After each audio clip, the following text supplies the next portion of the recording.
We're just 12 days away from Election Day, and we know the race is expected to come down to just a handful of those swing states, including Florida.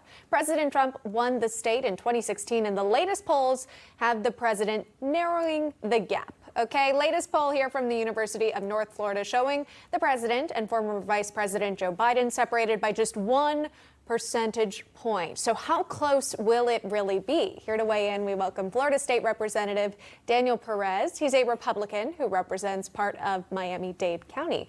Daniel, thanks for being with us this morning. How do you see the race in Florida? We just showed the polls, but how do you think it really is on the ground? Yeah, man, thanks for having me. I'm excited to share this time with you guys. Look, Florida is a very important state for both parties. But I think the president fully understands if he doesn't win Florida, the shots of him being reelected are slim to none. I will tell you this, up to today, we're following these numbers very, very closely. The Democrats have done a very good job of returning their absentee ballots. Historically in Miami-Dade County, the Republicans have done a great job at that. But right now, the Democrats totally have us beat when it comes to the absentee ballot return. Where we hope to make some gains on that is in early voting. But after the first day of early voting, the Democrats outvoted the Republicans in the entire state. As of the last 2 or 3 days, you're starting to see the Republicans pick up where people expected them to, which is at early voting. Right. But what it's really going to come down to is Election Day. And I think that's a tough place for the Republican Party to be in, because you got to kind of hold your breath, hope the weather is right, and hope everyone actually shows up on Election Day. Yeah, absolutely. Those are very valid concerns. I do know a lot of people, they feel that patriotic duty to cast their ballot on Election Day, so perhaps they're waiting for that exact moment to do so. But totally to your point, and I mean, the pandemic is going to change up a lot of things here as to where and when people cast their ballots. But let's talk about Miami-Dade, your home district here. I want to show our viewers how people voted back in 2016. The voters, they overwhelmingly went for Clinton.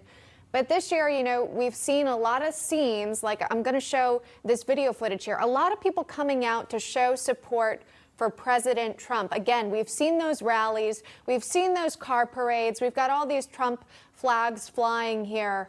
You know, do you think there's more Trump support in your county this time around? Absolutely. Without a doubt in my mind, those caravans that you guys are seeing are very real. I wish all of you could come to Miami for a day and experience what one of those caravans truly looks like. The support for the president is astronomical. Let me give you some background, and I'm real happy that you brought up those numbers on that poll, because that's kind of been the benchmark for the Republicans on if we're doing better or worse in Miami-Dade County. As of about 7 days ago, my internal polls that we've been able to have within the Florida House of Representatives amongst the Republicans have the president down around 15 points in Miami-Dade County. That's about better than half in comparison to the numbers that you just showed a couple minutes ago. And a lot of it has to do with the Cuban vote. You know, many people here in Miami are individuals that fled communism after the 1959 revolution in Cuba. And the last thing that people in Miami want to go back to is anything that's even similar to the leftist policies of Cuba. And that has truly resonated amongst the voters in Miami-Dade County, to the point that now you're seeing an approval rating in my district, for example. I represent the middle Miami. The president's approval rating is 95%.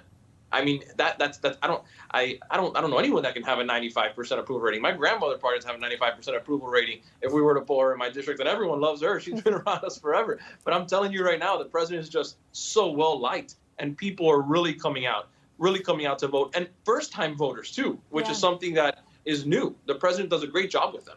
Yeah. Okay.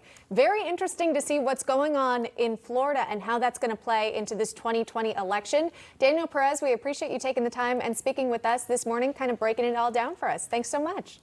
Thanks for having me, Emma. You're welcome.